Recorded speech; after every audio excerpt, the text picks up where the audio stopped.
নিজের ঘরে প্রবেশ করার সময় কেউ যদি 3টি আমল করতে পারে, ওই ব্যক্তির ঘরে কোনো অভাব থাকবে না, অসুখ বিসুখ থাকবে না, স্বামী স্ত্রীর ঝগড়া থাকবে না, এমনকি ঘরের মধ্যে জিন ভূতের আস্তানা থাকলে তাও দূরে চলে যাবে। সুবহানাল্লাহ বলবেন না?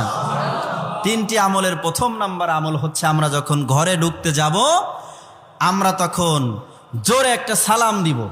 কি করব? সালাম দিব। আমরা ঘরে ঢোকার সময় সালাম দিই না, মনে করি বউকে সালাম দেবো, এটা তো একটা শরমের ব্যাপার, সন্তানকে সালাম দিব, এটা তো একটা শরমের ব্যাপার না। আপনি সালাম দিবেন আপনার ঘরে প্রবেশ করার সময়, ওখানে ফেরেশতারা আপনার সালামের জবাব দিবে, জিন ভূত থাকলে দূরে চলে যাবে। এই জন্য ঘরে ঢোকার সময় প্রথম নাম্বার আমল কোনটা? সালাম। আমরা ঘরে ঢোকার সময় জোরে একটা সালাম দিয়ে তারপরে প্রবেশ করব। দ্বিতীয় নাম্বার, আমরা ঘরে ঢোকার সময় আমরা ঘরের দরজায় দাঁড়িয়ে সূরা ইখলাস কয়বার পড়ব? কমপক্ষে একবার।